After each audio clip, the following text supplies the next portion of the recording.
एक माणूस तुम्ही ज्याप्रमाणे बोलले काबाड कष्ट करून संपत्ती जमा करतो, आयुष्यभर तो त्याच्यासाठी काबाड कष्ट मेहनत करत असतो, पण अशा वेळी चांगला वकील कसा ओळखावा? कोणते वकील हे प्रॉपर्टीशी निगडीत असलेल्या केसेसमध्ये काम करतात बेसिकली, की ज्यांना हिंदू लॉ माहिती आहे, ज्यांना प्रॉपर्टी लॉज माहिती आहे, ज्यांची प्रॅक्टिस प्रॉपर्टी लॉजमध्ये आहे, हिंदू सक्सेशन ॲक्टचं ज्यांना माहिती आहे, असे लॉयर जनरली असतील तर विलचं काम सुरळीत चांगल्या पद्धतीनं आणि त्यामध्ये कुठलेही किंतु परंतु न ठेवता, ज्याला आपण इंग्लिशमध्ये ॲम्बिग्युइटीज म्हणतो, त्या न ठेवता ते विल, ते इच्छापत्र ते करून देतात. नॉमिनेशन हा प्रकार आपण ऐकत असतो. हा नॉमिनी म्हणजे हा माझ्या ॲब्सेन्समध्ये माझ्या त्या मिळकतीचं देखभाल करणार, म्हणजे त्याला मी ट्रस्टी किंवा कस्टोडियन म्हणू शकतो. बऱ्याच लोकांचा समज असाच आहे, विल कधी करायचं की आता मी एकदमच चालणं फिरणं माझं बंद झालंय, माझी जवळ आल्यावर मृत्यू जवळ येताना दिसतोय, असं ज्यावेळेस वाटायला सुरू होतं, तो काळ म्हणजे विलचा. तर मी असं म्हणेल, तो काळ म्हणजे विलचा नाहीच. कारण कोणत्या प्रकारचे अधिकार कुलमुखत्यार पत्रात दिले जातात? कुलमुखत्यार पत्रामध्ये बेसिकली त्यामध्ये प्रकार आहेत. एक स्पेसिफिक किंवा स्पेशल पॉवर ऑफ अटर्नी आणि दुसरा असतो जनरल पॉवर ऑफ अटर्नी. पण सगळीकडे ऐकतो एक लिटिगेशन नावाचा एक प्रकार आहे. बेसिकली काय होतं, एक व्यक्ती, प्रत्येकाला माहिती आहे माझ्याकडे एक वस्तू आहे तर ती मी एकदाच विकू शकतो, एकदाच मोबदला घेऊ शकतो, बार बार तर मी करू शकत नाही. पण काही समाजात असेही लोक आहेत की ज्यांचा धंदाच लिटिगेशन, ते सरळ मिळकत कोणतीच खरेदी करत नाही. मग ते काय करणार, तू विकली आहे पण त्या समोरच्याला अजून ताबा दिला नाही ना, मी ताब्यात घेऊन जातो, मी तो बघून घेऊ. झालं लिटिगेशन क्रिएट, की तुम्ही बुक केलं आणि त्यांनी पोझिशन वेळेत दिलं नाही.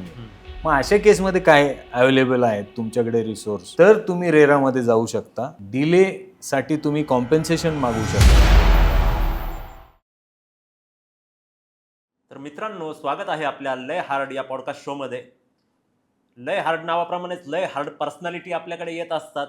विविध विषयांवर आपण चर्चा करत असतो आणि त्या माध्यमातून काही प्रश्नांचे सोल्युशन्स हे आपल्या ऑडियन्सला मिळत असतात. अशीच एक लय हार्ड पर्सनॅलिटी आज आपल्या शोमध्ये आपल्याशी गप्पा मारायला किंवा काही महत्त्वाची माहिती देण्यासाठी आपल्यासोबत जोडली गेली आहे. आज आपल्यासोबत ॲडव्होकेट संतोष राळेगणकर सर हे आले आहेत. सर, आपलं खूप खूप स्वागत आहे. थँक्यू. सर, आज आपल्यासोबत सिव्हिल मॅटर्स संदर्भात एक छान अशा प्रकारची चर्चा करणार आहेत, आपल्याला माहिती मार्गदर्शन देणार आहेत. सर, तर सुरुवात आपण अशी करूयात की वकिली क्षेत्र का निवडलंय? वकिली क्षेत्र हे एक खरं तर फार चॅलेंजिंग क्षेत्र आहे, पण ते निवडण्यासाठी काहीतरी त्यामागे बॅकग्राऊंड असतो असं माझं मत आहे. आणि same is the case with me. Basically आमच्या काही केसेस नव्हत्या, परंतु मी पुणे शहरामध्ये कंपनी सेक्रेटरी हा कोर्स करण्यासाठी आलो होतो. आणि कंपनी सेक्रेटरी म्हणजे हा पूर्ण कॉर्पोरेट लॉशी निगडीत कोर्स आहे. मग त्याचं कॉम्बिनेशन जर पाहिलं तर त्याच्याशी संलग्न असा कोर्स म्हणजे लॉ. पण ज्यावेळेस लॉला ॲडमिशन घेतलं आणि त्या संदर्भात कोर्टात ज्यावेळेस आमच्या व्हिजिट्स असतात, त्या व्हिजिट्सला जायचो, तेव्हा कळायचं अरे ह्यामध्ये फारच मजा आहे, म्हणजे हे फारच चॅलेंजिंग आणि इंटरेस्टिंग असं क्षेत्र आहे. मग त्यात हळूहळू इंटरेस्ट डेव्हलप होत गेला. मग फॉर्च्युनेटली मी एकदा मुंबई हायकोर्टात व्हिजिटला गेलो होतो आणि तिथे मी पाहिलं समक्ष कपिल सिब्बल, जे सिनियर काउन्सिल आहेत भारतातले, आणि दिवंगत सिनियर काउन्सिल राम जेठमलानी, ह्या दोघांचं एक क्रॉस आर्ग्युमेंट चालू होतं. ते एवढं सुंदर आणि एवढं मनमोहकच होतं की त्यात ऐकत राहावं असंच चाललं होतं. मग ते एक मला इन्स्पिरेशन झालं की यार हे असं जर आहे, एवढं चॅलेंजिंग फील्ड आहे आणि यामध्ये एवढा मोठा स्कोप जो आहे तो जर पाहिला, आणि फायटिंग स्पिरिट तर हे प्रत्येक व्यक्तीमध्ये असतंच, फक्त ते युटिलाइज कुठे करायचं, कसं करायचं, तर तो माझा इन्स्पिरेशनल पॉईंट होता आणि त्यामुळे मी वकिली हा व्यवसाय निवडला. आणि मग त्यातून सिव्हिलच का? बऱ्याच केसेस असतात, क्रिमिनल मॅटर्स असतात, बाकीचे मॅटर्स असतात. कसं आहे, इनिशियल डेजला कुठलाही लॉयर हा ज्युनियर ज्यावेळेस असतो त्यावेळेस तो येईल ते काम घेतो किंवा कुठल्या सिनियरला जेव्हा जॉईन करतो तो ॲज अ इंटर्न, तर त्यावेळेस ते सिनियर कुठल्या फील्डमध्ये काम करतात त्यावरती त्याचा इंटरेस्ट डेव्हलप होतो. आता same is a case with me. माझे सिनियर जे होते श्री एस पी आनंद सर, हे प्युअरली सिव्हिल केसेसच करायचे.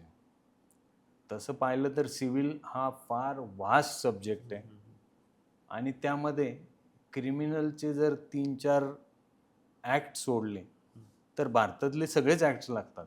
अच्छा. इट इज दॅट वास्ट आणि दॅट चॅलेंजिंग. तर तो एक इंटरेस्ट तेव्हा त्यांच्यासोबत काम करताना करत ती जे माझी इंटर्नशिपचे डेज होते, इयर्स होते रादर, ते करत असताना त्यामध्ये एक वेगळा इंटरेस्ट डेव्हलप होत गेला आणि तेव्हा मग मी ठरवलं नाही, आता आपण येईल ते काम करण्यापेक्षा काहीतरी स्पेशलायझेशनचं काम करू की जेणेकरून ज्यामध्ये आपल्याला मास्टरी मिळवता येईल. No doubt law is not a field की where one can say I am a master, same is mind, I cannot say I am a master, but definitely बऱ्यापैकी कन्सेप्ट्स आहेत, बऱ्यापैकी गोष्टीज आहेत, बऱ्यापैकी ॲक्ट्स आहेत, how they are correlated with each other, ह्या गोष्टी एक कालांतराने तुमच्या एक्सपिरियन्सनी ह्या तुम्हाला कळत जातात. तुम्ही त्या रिलेट लिंक करत जाता आणि त्यामधनं तुम्हाला बऱ्याच गोष्टी शिकायला मिळतात. आजही मी बऱ्याच गोष्टी शिकतोय नवीन नवीन आणि त्यात एक वेगळा आनंदही मिळतो. मेन म्हणजे त्यामध्ये कष्ट करण्याची ताकद जी आहे ती फार मोठी लागते आणि ते एक जिद्द म्हणून मी ते सुरू केलं आणि त्यात इंटरेस्ट असल्यामुळे नो डाऊट आणि त्याच्या मागे म्हणजे स्पेशलायझेशन हा एक कन्सेप्ट असल्यामुळे मी सिव्हिल लॉजला प्रिफर केलं आणि त्यामध्येच मी गेली 27-28 वर्ष प्रॅक्टिस करतोय. सर, तुम्ही जरी म्हणत असाल मी मास्टर नाहीये, हा तुमच्या मनाचा मोठेपणा आहे, पण सिव्हिल लॉजमध्ये तुम्ही खूप चांगलं काम करताय आणि त्याच माध्यमातून आपली आज चर्चा घडणार आहे. बरेच विषय आहेत. कुलमुखत्यारपत्र असेल, मृत्यूपत्र असेल किंवा नॉमिनेशन असेल. तर हे 3 विषय आज आपण घेऊयात. तर सर्वप्रथम मृत्यूपत्र हे काय कॉन्सेप्ट आहे आणि कोणत्या माध्यमातून ते केलं जातं आणि कशासाठी केलं जातं? हा अतिशय महत्त्वाचा मुद्दा आहे. तर हा अतिशय महत्त्वाचा विषय आहे. मुद्दा नसून हा विषय आहे. तर यामध्ये बेसिकली पाहिलं तर जसं एक सोपं उदाहरण म्हणजे की जे कुठल्याही सामान्य माणसाला अंगवळणी पडेल, पचनी पडेल, ते असं की जसं एखादा व्यक्ती हयात असताना त्याच्या मिळकतीची जशी विल्हेवाट लावायची ठरवतो किंवा त्याची विल्हेवाट त्याला ज्या पद्धतीने वाटते त्या पद्धतीने लावतो, तसंच तो व्यक्ती हयात नसताना पण त्या मिळकतीची तो विल्हेवाट व्यवस्थित लावून जाऊ शकतो. हे जर काही मेकॅनिझम आहे तर ते म्हणजे मृत्यूपत्र. बरेच लोक म्हणतात की जे काही व्हावं ते माझ्या डोळ्यासमोर व्हावं. मी त्याला एक्सेप्शन म्हणतो. मी नसतानाही मी जे डोळ्यांनी पाहिलंय तेच व्हावं आणि हे जर व्हावं असं मला वाटत असेल तर त्यासाठी दुसरं तिसरं काहीच मेकॅनिझम नाही किंवा कुठलाही डॉक्युमेंट नाही, रादर दॅन विल किंवा इच्छापत्र किंवा त्यालाच आपण मृत्यूपत्रही म्हणतो. तर त्याची थोडक्यात ओळख म्हणजे व्यक्ती हयात नसताना एखाद्या मिळकतीची विल्हेवाट कशी लावावी किंवा त्या व्यक्तीची इच्छेनुसार ती मिळकत कशी त्याच्या वारसांपर्यंत पोहोचावी किंवा त्याचे काही चॅरिटेबल उद्देश असतील त्यासाठी ती मिळकत कशी गेली पाहिजे. तर ह्याचं क्लासिक उदाहरण म्हणजे मृत्यूपत्र.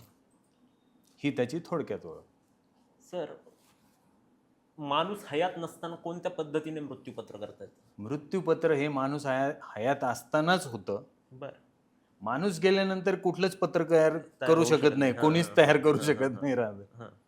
तर माणूस हयात असतानाच तो त्याची इच्छा काय आहे, त्यांनी जे काही आजपर्यंतचं धन जमवलेलं असतं, जी ॲसेट्स क्रिएट केलेली असते, जी वेल्थ क्रिएट केलेली असते, त्या वेल्थचा, त्या ॲसेटचा तो नसताना त्याचा विनियोग किंवा त्याचा वापर किंवा ती ॲसेट, ती त्याची वेल्थ ही चांगल्या कामासाठीच खर्च व्हावी, ही प्रत्येक व्यक्तीची इच्छा असते. त्यासाठीच तो अहोरात्र धडपड करून ती वेल्थ क्रिएट करतो. आणि मग तो नसताना ती कशी व्यवस्थित मार्गी लागावी किंवा ती त्याच्या वारसांना मॅक्सिमम त्याचा उपभोग कसा घेता यावा आणि सगळ्यात महत्त्वाचं त्या वारसांमध्ये त्या ॲसेट किंवा त्या मिळकतीवरनं वाद कसे होणार नाहीत ह्याच्यासाठी जर काही करायचं असेल तर प्रत्येकाने आपलं विल करणं हे काळाची गरज आहे. सर, आपण अवतीभोवती पाहत असतो की बऱ्याचदा संपत्तीवरून वाद होताना दिसतात किंवा एखादा फ्लॅट असेल, घर असेल, जागा, जमीन याच्याविषयी वाद होताना परिवारात दिसतात.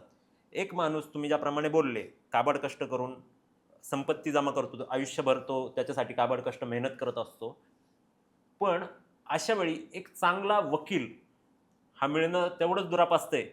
एक चांगला वकील कसा ओळखावा याच्यासाठी? बेसिकली काय हं, सगळेच वकील चांगले असतात हं, असं आपण निवडून नाही ठेवू शकत हं, की हा वकील ही क्वालिफिकेशन असेल तर चांगला नाही. हं, सगळे वकील हे चांगलेच असतात. हं, सगळ्या वकिलांना ज्ञान कायद्याचं असतंच हं. आणि ते त्या चांगल्या पद्धतीनेच वापर केला जातो त्यांच्याकडनं.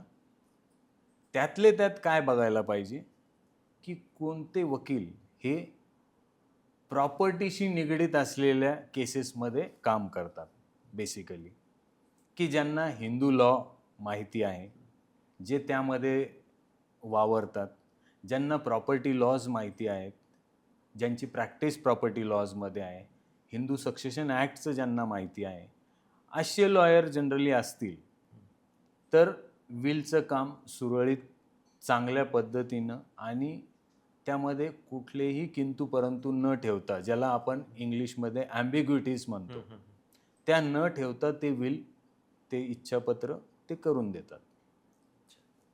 एक नॉमिनेशन हा प्रकार आपण ऐकत असतो. तो काय आहे सर नक्की? बेसिकली हं, नॉमिनेशन म्हणजे एखाद्या व्यक्तीला माझ्या मिळकतीसाठी किंवा आता फॉर दॅट मॅटर आपण जर एखादं उदाहरण पाहायचं म्हटलं तर मी एक बँक अकाउंट ओपन केलं किंवा मी एखादी इन्शुरन्स पॉलिसी घेतली आणि दुर्दैवानं माझ्याबरोबर काहीतरी दुर्घटना घडली, तर त्या केसमध्ये मी जे काढलेलं अकाउंट आहे किंवा त्या अकाउंटमध्ये माझा जो असलेला बॅलन्स आहे, माझ्या मृत्यूनंतर जी काही माझी इन्शुरन्सची अमाऊंट आहे, जी सम ॲश्युअर्ड असेल, ती कुणाकडे जावी, तर त्यासाठी आपण एक व्यक्ती निवडतो. मग तो मुलगा असेल, मुलगी असेल, पत्नी असेल, आई असेल, वडील असेल, कोणीही असो. तर तो आपण निवडतो, त्याला आपण नॉमिनी म्हणतो. नॉमिनी ही ज्ञात सगळ्या लोकांना माहिती असलेली गोष्ट आहे. कारण प्रत्येक ठिकाणी आज तुम्ही गेलात, तर तुम्हाला पहिला प्रश्न विचारलाच जातो तो फॉर्म फिलअप करताना, बरं सर ह्याचं नॉमिनी कोण असणार आहे? तर आपण त्या व्यक्तीचं नाव देतो. मग ती पत्नी असेल, जसं मी सांगितलं, त्या कॅटेगरीमधलं कोणीही एक जण असू शकतं. तर हा नॉमिनी म्हणजे काय? हा नॉमिनी म्हणजे हा माझ्या ॲब्सेन्समध्ये माझ्या त्या मिळकतीचं देखभाल करणार, म्हणजे त्याला मी ट्रस्टी किंवा कस्टोडियन म्हणू शकतो. बरं. नॉट नेसेसरी की तो बेनिफिशियरी असावा. बेनिफिशियरी म्हणजे ज्याला त्याचे बेनिफिट मिळायला हवेत, की जे माझे वारस आहेत त्यांनाच माझी प्रॉपर्टी जाणार कायद्याने. त्यात तर काही दुमत नाही आहे. पण ती जाताना आता माझ्या बेनिफिशियरींना सगळ्याच गोष्टी माहिती असतील का? किंवा मी आज अकाउंट ओपन केलं आहे आणि पुढे 25 वर्षानंतर काहीतरी झालं आहे. तोपर्यंत माझे वारस बरेच वाढलेले असतील. तर मग त्यांना मला तर कळणार नाही आज 25 वर्षानंतर माझ्या वारस कोण असणार आहे, काय असणार आहे किंवा माझ्या पुढच्या पिढीचं माहीत नसणार आहे. मग मी आजच एक नॉमिनी तर मला आजच निवडायचं आहे. मग मी असा व्यक्ती निवडतो तो, की जो जी काही माझी स्थावर जंगम मिळकत आहे ती माझ्या वारसांपर्यंत प्रॉपरली पोचवू शकेल, त्याला नॉमिनी म्हटलं जातं. आणि ती पोचवण्याचं माध्यम म्हणजे नॉमिनेशन. बरं. नॉमिनेशन असेल तर ती मिळकत त्या नॉमिनीला दिली जाते आणि तो नॉमिनी ॲज अ कस्टोडियन ती त्यांनी सांभाळायची असते आणि नंतर ती त्यांचे जे कोणी कायदेशीर हक्कदार आहेत त्यांना ती पुढे वळती करून द्यायची असते. म्हणून तो नॉमिनी निवडला जातो.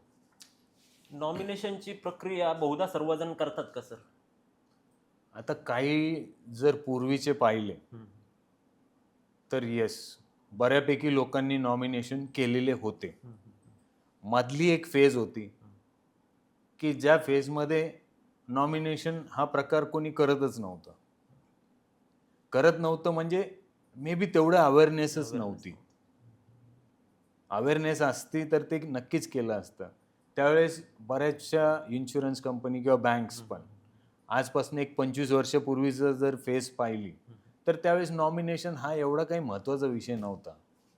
कारण लाईफ सर्टन होती आणि अनसर्टन्टी अबाउट लाईफ वॉज लेस. पण आजचं जर युग पाहिलं तर ही लाईफ एवढी अनसर्टन झाली आहे. त्यामुळे नॉमिनी ही पहिल्या स्टेपलाच त्याच्याशिवाय तुमचं फॉर्म ते इनकम्प्लीट म्हणतात. सर ते नॉमिनी द्या, कुणाचंही द्या पण नॉमिनी टाका. हा फरक जाणवतो आज. जे गेल्या 25 वर्षापूर्वी एवढं इन्सिस्ट नव्हतं केलं जायचं.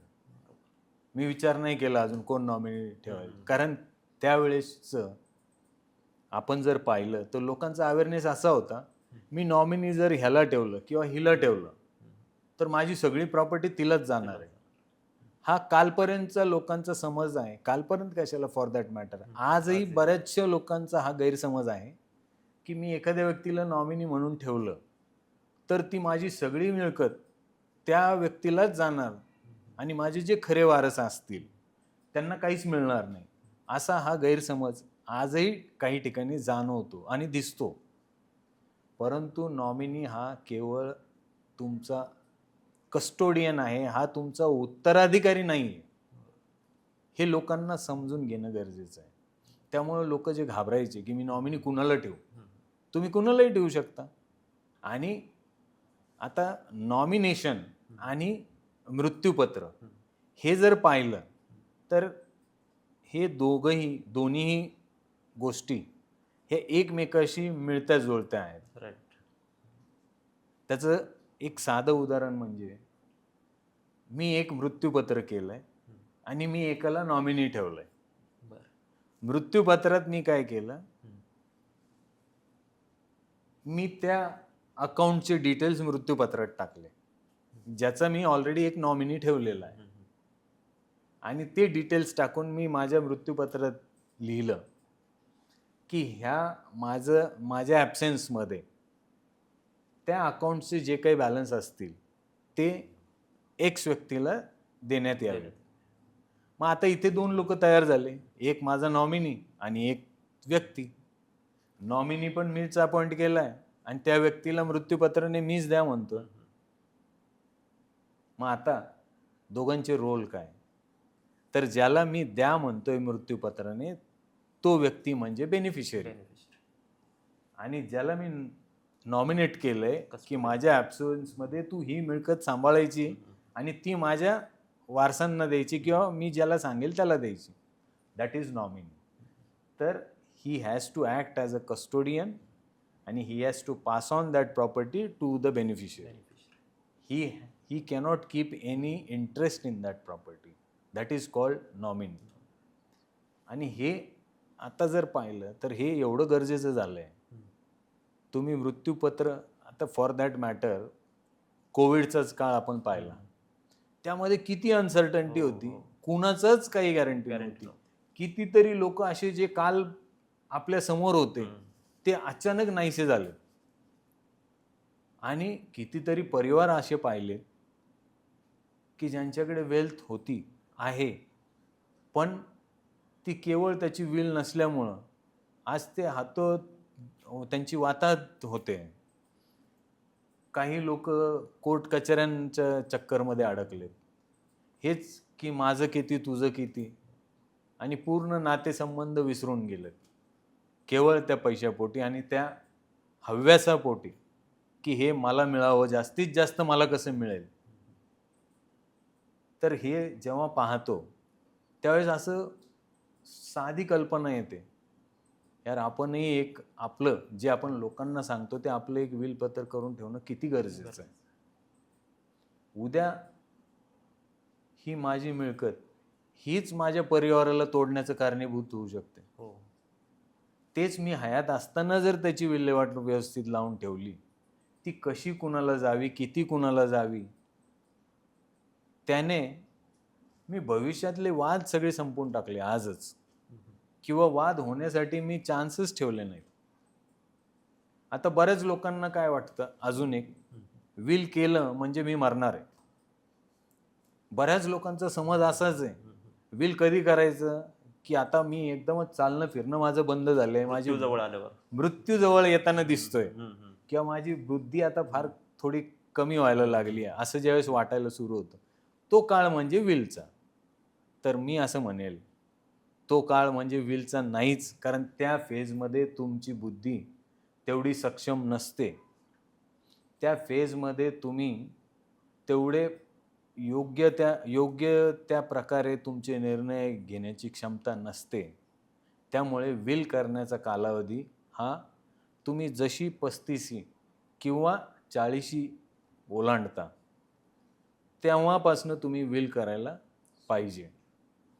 म्हणजे मग त्या पिरियड नंतर तुमची जी वेल्थ क्रिएशन होते, वेल्थ जनरेशन होते, ही साधारण 35 ते 40 वर्षां.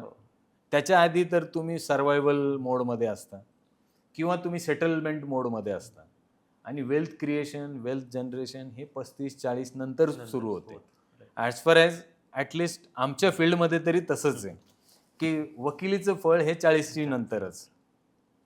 तर असं आम्ही सांगतो, म्हणजे मी तरी सांगतो की तुम्ही 40 ओलांडली की तुम्ही रिस्क घेऊ नका.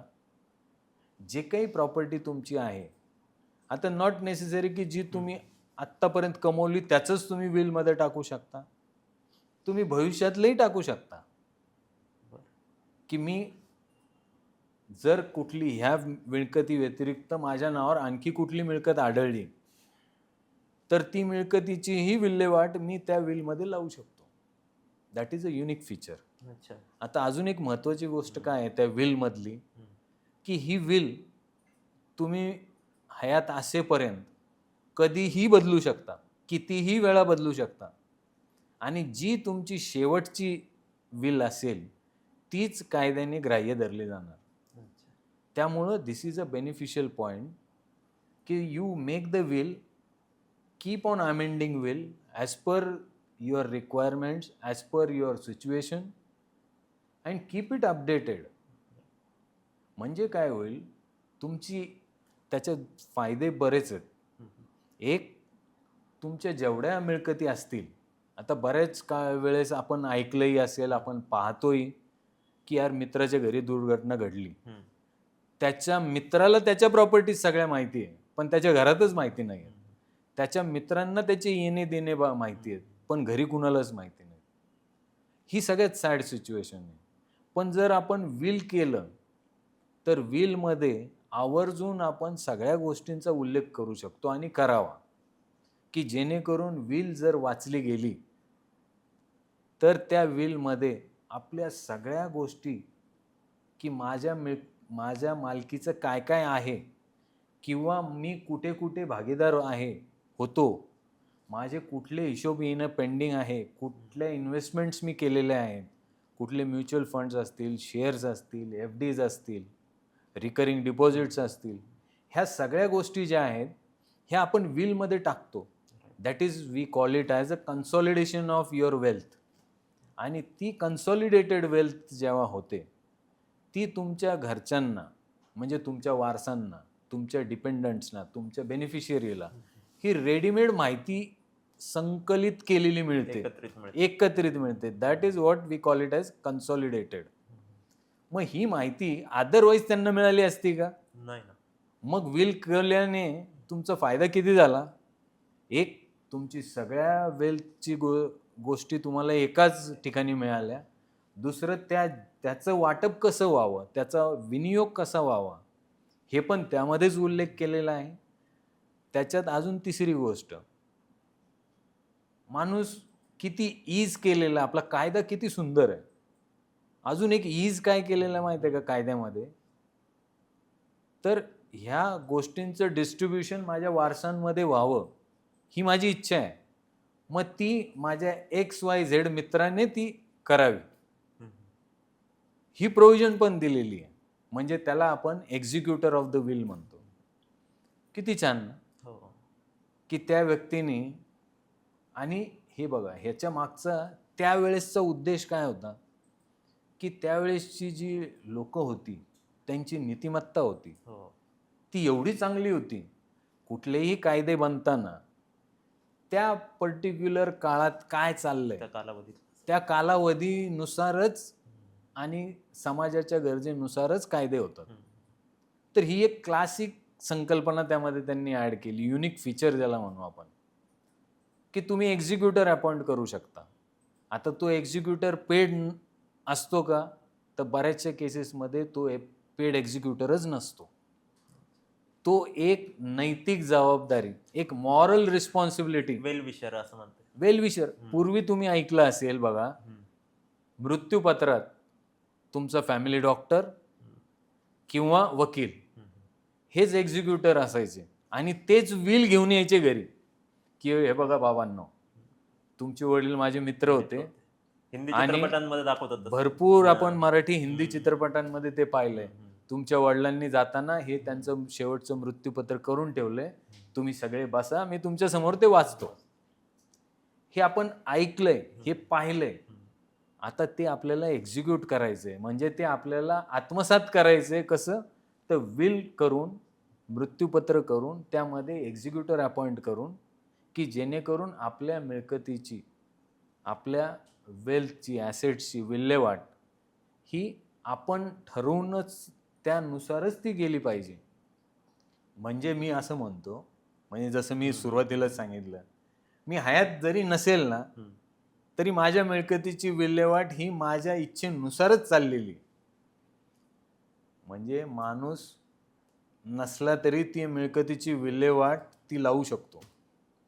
म्हणून इच्छापत्र माणूस नसताना नाही होत, पण त्याची विल्हेवाट माणूस नसतानाही होऊ शकते. फक्त त्याची सुरुवात आता 40 पासून एक्झॅक्टली केली पाहिजे. आणि दर 2 वर्षांनी 3 वर्षांनी तुम्ही त्याचा रिव्ह्यू घ्या. रिव्ह्यूनुसार तुम्हाला काही चेंज करावेसे वाटले ते तुम्ही करत जा. आणि तुमच्या प्रायोरिटीज ह्या दिवसेंदिवस बदलतच राहतात. त्यानुसार तुम्ही त्याच्यावरती तुम्ही पाहिजे तसे चेंजेस करू शकता. त्यामुळं असं काही बंधन नाही आहे की आज विल केलं आणि तेच शेवटपर्यंत ठेवायचं. त्यामुळं प्रत्येक विलमध्ये लिहिलं जातं आवर्जून, हे माझं शेवटचं आणि अखेरचं इच्छापत्र किंवा मृत्यूपत्र आहे आणि यापूर्वी केलेले सर्व इच्छापत्र किंवा मृत्यूपत्र हे मी या शेवटच्या मृत्यूपत्राने खारीज करीत आहे. ही ओपनिंग स्टेटमेंट प्रत्येक विलची असतेच. त्याचा अर्थ असा की मी इथून मागे जे काही विल केले होते माझे, ते सगळे मी वॉशआउट करून टाकले आणि आत्ता जे मी करतोय तेच माझं अखेरचं आणि फायनल राहील. त्यामुळे ह्याच्यानुसारच वागायचं. सर, तुम्ही खूप छान माहिती दिली नॉमिनेशन आणि मृत्यूपत्राबद्दल. त्यालाच एक छोटीशी संकल्पना रिलेट करते का कुलमुक्त्यार पत्र म्हणून, की ती वेगळीच आहे? कुलमुक्त्यार पत्र हा एक वेगळा ऍक्ट आहे. अच्छा. ती एक वेगळी एनॅक्टमेंट आहे. अच्छा. त्याच्यासाठीचा कायदाच वेगळा आहे. त्याचा आणि ह्याचा जर जोड पाहिला तर तसा काही संबंध नाही. हे दोन्ही विषय वेगळे आहेत. आता कुलमुक्त्यार म्हणजे काय? हा व्यक्तीने अपॉइंट केलेला एक एजंट म्हणू शकतो तुम्ही, की मला एखादी गोष्ट करायची पण काही कारणास्तव मी ती स्वतः करू शकत नाही. मग मी करू शकत नाही पण मला तर करायची आहे. मग मी काय करतो? मी माझा एखादा अधिकृत इसम पाठवतो ती गोष्ट करण्यासाठी. मग त्याला जी अधिकृत इसमाला, अधिकृत म्हणजे काय? त्याला मी अधिकार दिलेले आहेत. अच्छा. आणि ते अधिकार मी कसे देतो, तर त्याला मी कुलमुखत्यार पत्र धारक किंवा कुलमुखत्यार पत्र हे लिहून देतो. मगच तो माझ्या इच्छेनुसार माझ्यासाठी, माझ्या बिहाफमध्ये हम्म, हम्म. मी सांगितलेले कार्य तो जाऊन करतो. अच्छा.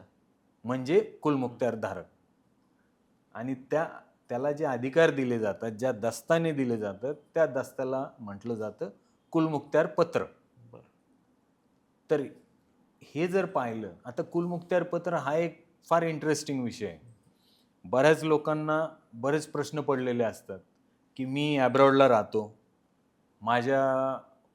माझी काही वडिलोपार्जित मिळकत भारतामध्ये आहे. मग आता मला तर जाणं शक्य नाही आहे किंवा माझं अर्धी फॅमिली इकडं राहते. मी तिकडे आहे. मला येणं शक्य नाही. मग ते माझ्या सहीशिवाय ते पुढे जाणार नाही. मग अशा केसमध्ये काय करायचं? मग ती डील थांबवायची, पण माझ्या बाकीच्या फॅमिलीची गरज आहे, तीही भागली पाहिजे. मग अशा केसमध्ये काय करायचं? मला तर गत्यंतर नाही आहे किंवा मी इम्पॉसिबल आहे माझ्यासाठी भारतात येणं हो. 1 दिवसासाठी पण. हम्म, मग त्यावेळेस तुम्ही कुलमुखत्यार पत्र तुमच्या फॅमिली मेंबर्सला, तुमच्या नातेवाईकांना, तुमच्या मित्रांना तुम्ही देऊ शकता आणि ते तुमच्या वतीनं तुमच्यासाठी ॲज इफ तुम्हीच ते कार्य करताय, हे कुलमुखत्यार पत्राद्वारेच करता येतं. आणि तो एक त्यासाठीच तो कायदा केलेला आहे. बेसिक इंटेंट काय आहे? हे बघा, एक ब्रॉडर कन्सेप्ट अशी आहे, कुठलाही कायदा आणताना हे जे आपले नेते मंडळी आहेत, ज्याला आपण लेजिस्लेटर्स म्हणतो, हो. हे कायम विचार करत असतात, की समाजात जर अशी कुठली सिच्युएशन आली, तर त्या केसमध्ये आपल्याकडं नुसते प्रश्नच नको आहेत, तर सोल्युशन पण पाहिजे ना. प्रश्न तर सगळेच लोक उपस्थित करतील, सोल्युशन नसतील तर काय? म्हणून हे वेगवेगळे कायदे हे निर्माण होत गेले काळानुरूप, गरजेनुसार, जेणेकरून समाजाला त्यांचे जे काही कार्य करायचे आहेत, कायदेशीर गोष्टी कंप्लीट करायच्या आहेत, त्या त्यांना करता याव्यात म्हणून हे कायदे अस्तित्वात आले. त्यातला एक कायदा म्हणजे हा पॉवर ऑफ अटर्नी. हा एक स्पेशल ॲक्ट आहे, पॉवर ऑफ अटर्नी ॲक्ट. तर त्यालाच मराठीत आपण कुलमुखत्यार धारक म्हणतो. आणि त्या कुलमुखत्यारमध्ये तुम्ही कोणतेही पॉवर्स देऊ शकता, सगळे पॉवर्स देऊ शकता. अच्छा. फक्त तुमच्या विलचे पॉवर्स तुम्हाला देता येत नाही. अच्छा. कारण विल ही एकमेव गोष्ट अशी आहे जी तुम्ही स्वतःच केली पाहिजे. केली पाहिजे. कारण ते तुम्ही जो विचार कराल, तुमची जी भावना आहे, ती तुम्ही माझ्याकडनं एक्सपेक्ट नाही करू शकत. जर मला पॉवर ऑफ अटर्नी दिली आणि मला ते अधिकार दिले, की माझ्या वतीनं तुम्ही विल करा. बरोबर. तुमची भावना, तुमचे जे नातेसंबंध किंवा तुमचं जे आत्मीयता आहे तुमच्या परिवारात, ती माझी नसणार आहे. नसणार आहे. राईट. माझ्या दृष्टीने ते एक कार्य करण्याजोगं आहे फक्त काम. हॅव्हिंग नो काय म्हणतो त्याला आपण, emotional attachment with any of the family members of yours. म्हणून ती गोष्ट तुम्ही पॉवर ऑफ अटर्नीमध्ये देऊ शकत नाही, पण बाकी सगळ्या गोष्टी तुम्ही देऊ शकता. तरी सर कोणत्या प्रकारचे अधिकार कुलमुखत्यार पत्रात दिले जातात? कुलमुखत्यार पत्रामध्ये बेसिकली त्यामध्ये प्रकार आहेत. एक स्पेसिफिक किंवा स्पेशल पॉवर ऑफ अटर्नी आणि दुसरा असतो जनरल पॉवर ऑफ अटर्नी. अच्छा. आता बऱ्याच वेळेस आपण वाचलं असेल की इररिव्होकेबल पॉवर ऑफ अटर्नी. इररिव्होकेबल म्हणजे कधीही रद्द न करता येणारे कुलमुखत्यार पत्र. अच्छा. पण कायद्यामध्ये असं कुठलीही कन्सेप्ट नाही. कधीही रद्द न करता येणारे अशी कोणतीही कन्सेप्ट कायद्यात नाही. असतेच. हो, तुम्ही हे बघा, तुम्ही स्पेसिफिक पॉवर ऑफ अटर्नी जर दिली तर ती तुम्ही काहीतरी एक स्पेसिफिक उद्देश पूर्ण करण्यासाठी दिलेली असते. आणि the moment that object gets completed, that power of attorney comes to an end. म्हणजे त्याचा उद्देश संपल्यावरती पॉवर ऑफ अटर्नी निष्फळ होऊन जाईल होते. म्हणूनच त्याला स्पेशल पॉवर ऑफ अटर्नी म्हणतात. आणि दुसरी असते जनरल पॉवर ऑफ अटर्नी. त्यामध्ये तुम्ही एन नंबर ऑफ तुमचे जे काही अधिकार तुम्हाला द्यायचे आहेत किंवा जे काही ड्युटीज तुम्हाला तुमच्या पॉवर ऑफ अटर्नी होल्डरकडनं परफॉर्म करून घ्यायच्यात as if you are doing it, तर त्यात तुम्ही जनरल सगळ्याच गोष्टींसाठी त्याला अधिकार देऊ शकता. अच्छा. हे झाला तुमचे वैयक्तिक कामं करण्यासाठीचा. आता दुसरा एक प्रकार आपल्याला जो फार एकदम लेमॅनला पण माहिती आहे, तो जनरल म्हणजे प्रॉपर्टीच्या व्यवहारामध्ये एखादी मिळकत आपण ज्यावेळेस विकसनासाठी देतो, तर त्याच्यासोबत आपण एक कुलमुखत्यार पत्रही देतो त्या डेव्हलपरला. आणि त्या डेव्हलपरला कुलमुखत्यार पत्र देऊन आपण त्याला अधिकार देतो डेव्हलपमेंट राईट्सचे, की एखादी मिळकत तू आमच्यासाठी डेव्हलप कर. आणि त्याचा मोबदला पण आपण ठरवतो की मला काय द्यायचं आणि तुम्ही काय ठेवायचं, किंवा बिल्डर सांगतो मी काय घेणार तुम्हाला काय देणार, आणि मग त्याच्या बदल्यात तो आपल्याकडनं डेव्हलपमेंट ॲग्रीमेंट आणि पॉवर ऑफ अटर्नी करून घेतो. त्यामध्ये तो सगळे पॉवर्स घेऊन टाकतो. आता तिथे कुठलीही पॉवर ऑफ अटर्नी आपल्या एक माहितीनुसार ही पूर्वी 100 रुपयाच्या स्टॅम्प पेपरवर चालायची, आता 500 रुपयाचा स्टॅम्प पेपर, मिनिमम 500 रुपयाचा स्टॅम्प पेपर आहे. पण आता त्यामध्ये बरेचसे क्वालिफिकेशन्स ॲड झालेले आहेत. लाईक जर पॉवर ऑफ अटर्नी ही तुम्ही कुणाला मोबदल्यापोटी देत असाल तर त्याला पूर्ण स्टॅम्प ड्युटी अट्रॅक्ट होते. मग ती रजिस्टर करणं गरजेचं आहे आणि त्याच्यावरती योग्य ते मुद्रांक शुल्क म्हणजे स्टॅम्प ड्युटी ती भरायलाच लागते. आता आपण पाहिलं की पॉवर ऑफ अटर्नीला मुद्रांक शुल्क अट्रॅक्ट होते. मग ते कुठल्या कुठल्या केसमध्ये होते, जर ती पॉवर ऑफ अटर्नी मोबदल्यापोटी देत असू तर, किंवा त्यामध्ये आपण सेलचे अधिकार देत असू, मॉर्गेज करण्याचे अधिकार देत असू, डेव्हलपमेंट करण्याचे अधिकार देत असू, तर त्याला पूर्ण मुद्रांक शुल्क अट्रॅक्ट होते, ते भरावे लागते. आणि ह्याची जर पॉवर ऑफ अटर्नी द्यायची असेल तर त्याची नोंदणी म्हणजे रजिस्ट्रेशन हे कायद्याने बंधनकारक केलेलं आहे. त्यामुळं तुम्हाला नोंदणी नसेल तर ती पॉवर ऑफ अटर्नी वापरता येणार नाही. आणि रजिस्ट्रेशन नोंदणी करायची असेल तर त्याला पूर्ण स्टॅम्प ड्युटी भरावी लागते. हे जनरल त्याच्यासाठीचं हे आहे. मग तुम्ही स्पेशल करा किंवा जनरल पॉवर ऑफ अटर्नी करा, तर त्याच्यासाठी तुम्हाला ती स्टॅम्प ड्युटी भरावी लागते.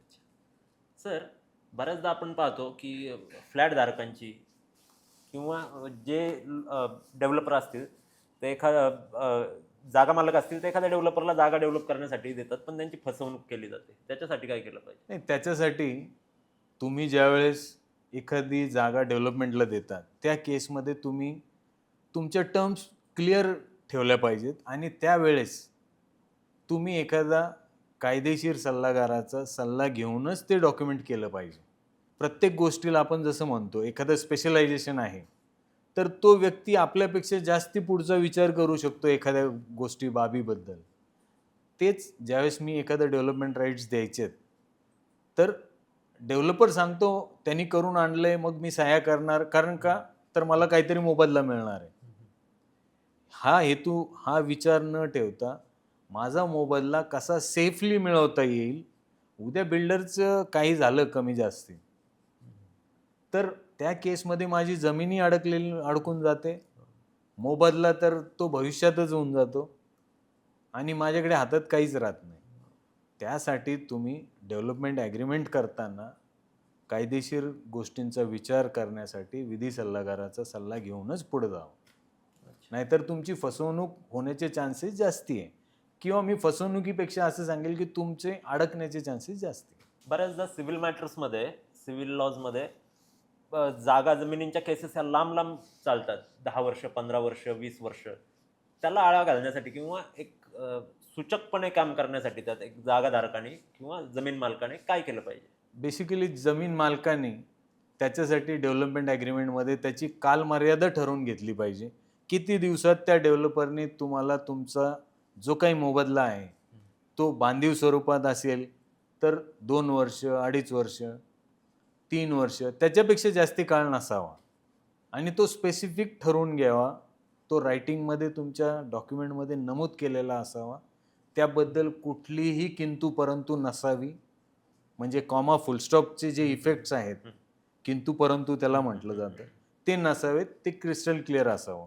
ह्या गोष्टींचं जर काटेकोरपणे तुम्ही फॉलो केलं तर तुम्ही 10 वर्ष 15 वर्ष 20 वर्ष जे म्हणतो कोर्टात खेटा मारतो ते वाचवू शकता. म्हणजे एक चांगल्या विधी तज्ञाचा सल्ला घेऊनच आपण या गोष्टींशी अगदी सामना बरोबर. केला पाहिजे, किंवा कोणत्याही प्रॉपर्टी रिलेटेड इश्यूची एक विधी तज्ञाचा सल्ला घेऊनच पुढे गेलं पाहिजे. अगदी बरोबर. सर, बऱ्याचदा जागा मालक हा एक जॉईंट व्हेंचर हा प्रकार खूप मध्ये प्रसिद्ध झाला होता, पण आता तो धाजावतो.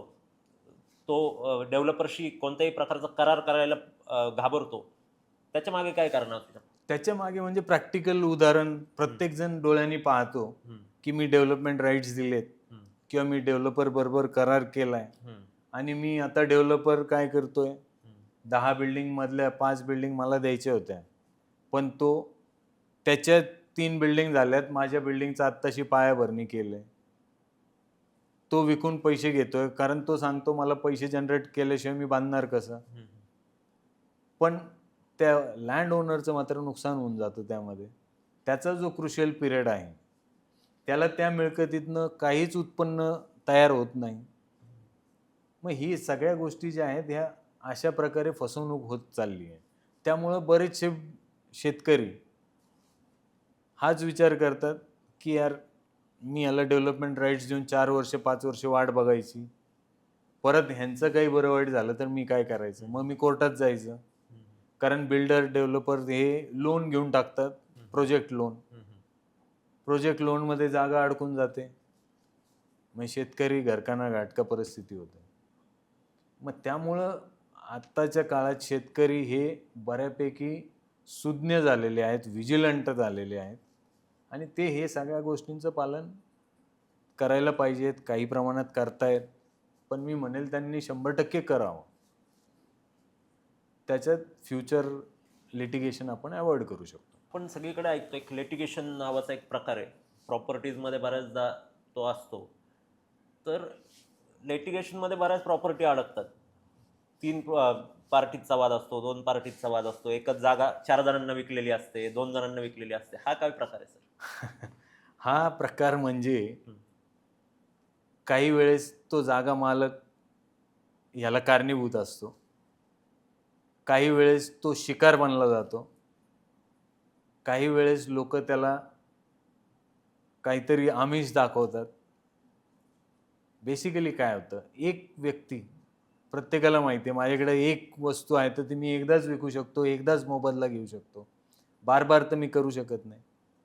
पण काही समाजात असेही लोक आहेत की ज्यांचा धंदाच लिटिगेशन आहे. अच्छा. ते सरळ मिळकत कोणतीच खरेदी करत नाहीत. मग ते काय करणार, तू विकली आहे पण त्या समोरच्याला अजून ताबा दिला नाही ना, मी ताब्यात घेऊन जातो, मी तो बघून घेऊ, झालं लिटिगेशन क्रिएट. किंवा माझी मिळकत 10 बाय 10ची आहे आणि माझ्या मिळकतीचा जो माझा शेजारी आहे तो सांगायला सुरू करतो की माझे 1 इंच तुझ्या ह्याच्यात आलेलं आहे, झालं लिटिगेशन क्रॉप अप.